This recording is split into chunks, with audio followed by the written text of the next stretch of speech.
Have you been to the cross and said, Lord, I have sinned.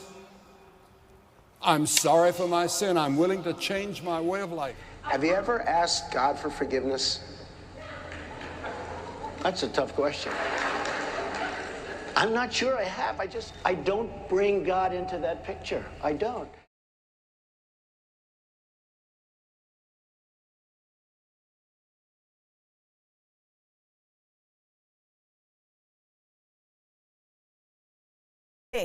What did you make of the speech? I don't know what I watched, to be honest. It was just sort of a meandering, incoherent ball of lies and numbers pulled out of thin air. That's when he remembered to talk about the economy, and he had to remind himself several times throughout the speech that he was supposed to be talking about the economy. Like they put it in the teleprompter. Right. Talk Before about the economy. Then he decided to go off on a tangent about like tampons or crime in San Francisco. I'm not making these things up. You can look at the transcripts or the. But when he was talking about the economy, he was just making stuff up. I mean, there are too many things to fact check, but I can go through a few that I jotted down while I was watching it. He talked about how there was a war on American energy, which is not true. Nearly every form of energy production is at or recently touched a record high. Oil, gas, solar, wind, battery production, etc. He said bacon prices have gone up 4 or 5 times what they used to be. Not true. They're like $1 more than they were when he left office. He talked about deporting immigrants and how that would help with inflation. It would probably raise inflation. He talked about crime going up. Crime is actually going down. The murder rates are on track this year to be at or below what they were every year of the Trump presidency. He talked about where are the jobs. In fact, we've had record job growth, among other things. So it was just like, I don't know if that stuff was in the teleprompter or, was beeping around in his head somewhere and it just came out his mouth, but it was not the most coherent speech. We who believe in the freedom to live safe from gun violence will finally pass universal background checks, red flag laws, and an assault weapons ban. During my 4 years, nothing happened, and there was great pressure on me having to do with guns. We did nothing. We didn't yield.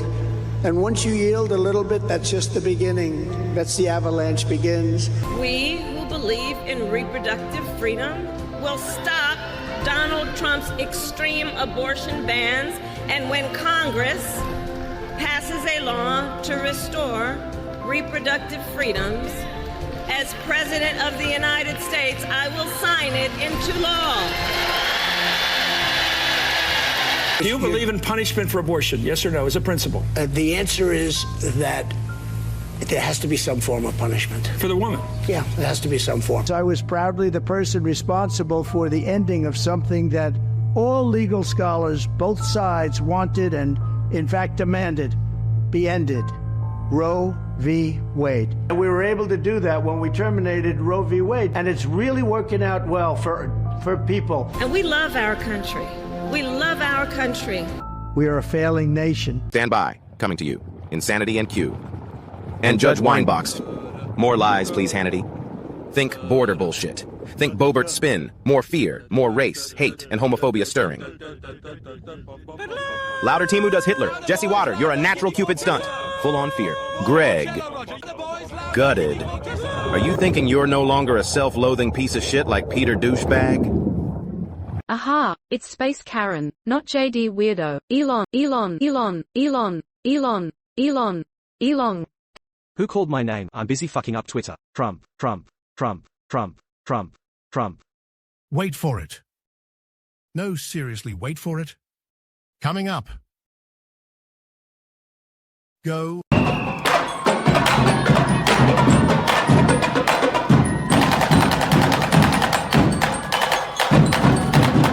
I think it works. I mean, the former president calling Harris incompetent socialist lunatic.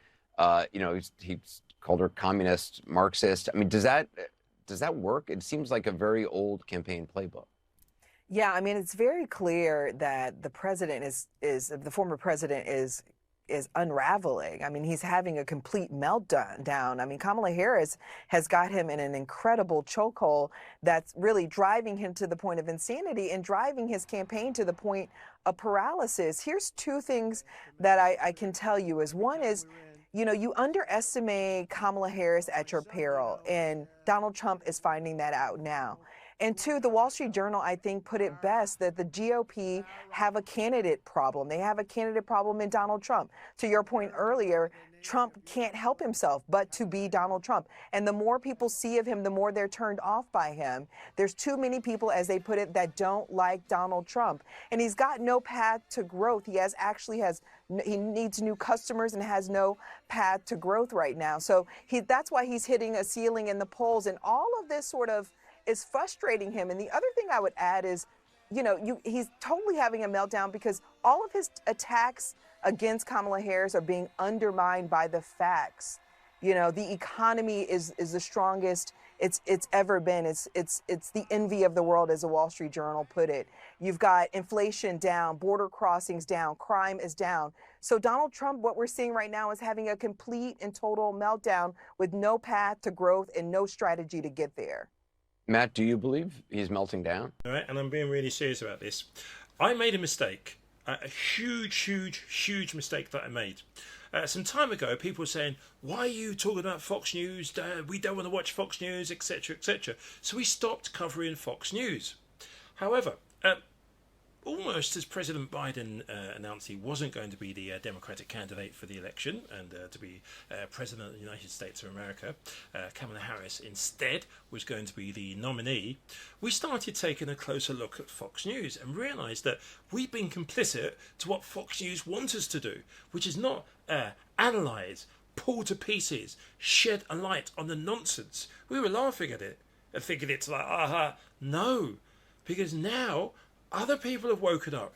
Now Dems are going on Fox News and literally pulling the clowns, who are hosts, anchors or whatever, pulling them to pieces. When did you guys learn that Vice President Harris wants to distance herself from Bidenomics? Why do you think that? Axios is now reporting that she is hoping to distance herself from President Biden's unpopularity on the economy. Can you blame her? Do you know this is the Biden-Harris administration? Are you aware that this is the Biden-Harris administration? And she is indeed the vice president. But if the president's policies on the economy were working, or if they were popular, wouldn't he still be the candidate? You literally just had the chair of the CEA here who laid out a pretty robust point by point about the economy and what's has happened under the Biden-Harris administration. And I thought it was pretty convincing. Look, as far as anything that the vice president wants to do, or as she's talking about her policy that's campaign related, you would have to speak to her. One thing that I know for sure is that this president, this vice president are fighting very hard to make sure that the middle class is stronger. They wanted to make sure that we're working to cut taxes for the middle class, for working people, slashing cost for working families, as you have seen them do over and over again. This is something that we believe in. You heard Jared talk about announcements this week about lowering cost, and that is something that they believe in. And the contrast could not be more stark between, if anything, the contrast is between what Republicans want to do, MAGAnomics. You're talking about Bidenomics. MAGAnomics supercharge inflation. That's what they want to do. Raise taxes on the middle class by thousands of dollars. Send tax cuts through the roof. Protect corporate price gouging. Cut Social Security. Cost millions their health care. And heap tax giveaways on billionaires and big corporations. That's the division there. That's where there's really It's pretty crazy how Fox just try and spin any financial news in a way that it's bad for Biden, or bad for Kamala Harris, bad for the current administration, but brilliant for Trump. It doesn't matter what the figures are, they will try to spin it. We just literally shared that with you. It's just happened, and it's unbelievable. It's almost like Fox would like there to be a recession right now, for things to be bad for you financially right now. Okay, things may not be perfect, but they would like them to be a disaster. Because in their world, if it's a disaster, that's good. Oh, the guy did have 4 years to sort things out, and I don't really know how we find a way of moving that conversation along. So maybe I'll... Well, there's another conversation as well that you could say, sit this one out, Dortie. Yeah, you're not American. But no, I don't understand anybody anywhere that would question another person's service. If you've given the ultimate sacrifice, which is to protect the rest of us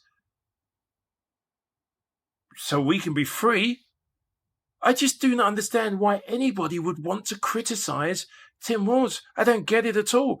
Sure, yeah, you're going to be able to find ex-servicemen who will take a check and say whatever they need to say to pick that check up. But I don't think it speaks for the majority of people. I've always had one rule, okay? If you've served your country to allow the rest of us to be free, you're entitled to an opinion. I don't need to agree with it or whatever, but you're entitled to your opinion. But most of all, you're entitled to respect. Period. And bearing in mind, the people at Fox and other, why don't they concentrate on the fact that their beloved leader, loser guy, where did he serve? Oh, Commander Bonespur. Apologies. Then in 2005, I felt the call of duty again, this time of being service to my country in the halls of Congress. My students inspired me to run for that office, and I was proud to make it to Washington. I was a member of the Veterans Affairs Committee and a champion of our men and women in uniform.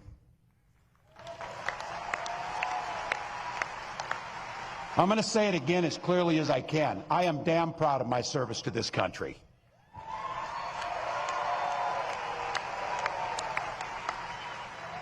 And I firmly believe you should never denigrate another person's service record. To anyone brave enough to put on that uniform for our great country, including my opponent, I just have a few simple words. Thank you for your service and sacrifice.